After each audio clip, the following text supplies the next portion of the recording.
Good morning students.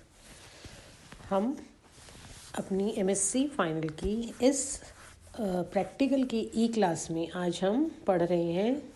हमने last time experiment 7 जो हमने किया था उसमें हमने किया था to prepare and study of the IR spectra and geometric isomerism of a coordination complex cis and trans bis glycinato copper second monohydrate. उसमें हमने इसको सिस फॉर्म में प्रिपेयर किया था और उसका IR स्पेक्ट्रा स्टडी किया था। आज हम उसी की कंटिन्यूशन में एक्सपेरिमेंट 8 में सिस की जगह हम trans bis glycinato copper second monohydrate को प्रिपेयर कर रहे हैं और उसका IR स्पेक्ट्रा देखेंगे। तो इसके लिए जो हमें ट्रांसफॉर्म है उसमें हमें करना है prepare of trans bis glycinato copper monohydrate complex.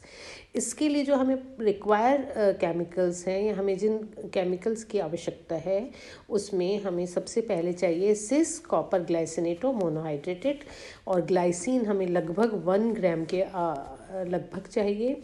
और हमें हमने जो सिस फॉर्म में पहले बनाया उसका फिल्ट्रेट चाहिए, वो हमें लगभग 15 ml के आसपास हमें ये चाहिए। ये हमें केमिकल जो रिक्वायर है हमें ट्रांसफॉर्म बनाने के लिए, ये हमें रिक्वायर्ड केमिकल्स हैं। और इसका जो प्रोसीजर है इस प्रिपरेशन को बनाने के लिए वो ये है कि सबसे पहले हमें 1.5 gram of cis copper glycinato monohydrated in about 15 ml of filtrate of cis copper glycinato dihydrate को लेंगे। इसके बाद हम then 1 gram of glycine in added, लगभग हम 1 ग्राम ग्लाइसिन लेकर उसको ऐड करेंगे इन अबाउट सोल्यूशन एंड इसको हम लगभग 1 घंटे के लिए इसको रिफ्लेक्स करके छोड़ देंगे। उस जब 1 घंटा या सवा घंटा जब हो जाए उसके बाद उसके बाद हम इसको स्काई ब्लू कलर की क्रिस्टल्स प्राप्त होंगे।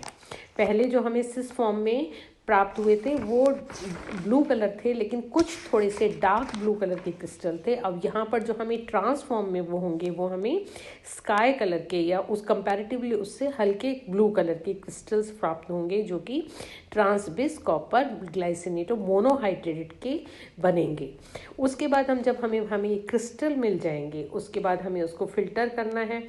Filter then filtrate and then the crystals are obtained. और ये जो छोटे छोटे क्रिस्टल बनेंगे उसको हम फिल्टर पेपर से फिल्टर करके अच्छे से ड्राई आउट कर लेंगे और अल्कोहल के द्वारा पहले वॉश कर लेंगे। और वॉश करने के बाद इसको हम ड्राई करके अपनी छोटी सी पॉलीथिन में लगा के अपनी नोटबुक में लगा लेंगे। और जैसा कि हमने सिस फॉर्म का IR स्पेक्ट्रा लिया था जो कि कंपेयर किया था हमने सिस और ट्रांसफॉर्म में, उसमें हमें 1800 से लेके 1800 से लेके लगभग हमें 600 के आसपास तक में इनमें हमें इनके पीक्स मिलेंगे, जो कि हम जैसा हमने पिछले एक्सरसाइज में देखा है कि लगभग 3485 और 1650, 1455, 1405, 1342, 1038, 3152 के आसपास हमें इनके पीक्स, जब हम इनका IR स्पेक्ट्रा देखेंगे तो लगभग इसके आसपास हमें पीक्स मिलेंगे, जो कि जैसे OH बॉन्ड का C double bond O, MN, C double bond MO, CN, NH2 के आदि जो हमें इनके स्पेक्ट्रा इस पे मिलेंगे। और लगभग जब हम इसकी जो हमें यील्ड प्राप्त होगी वो हमें 1.35 से लेके 1.5 ग्राम तक के बीच में हमें इसके यील्ड प्राप्त होगी। इस प्रकार हम इसके ट्रांस और सिस फॉर्म दोनों फॉर्म में इसको ऑब्टेन करेंगे और अपने प्रिपरेशन कंप्लीट करेंगे।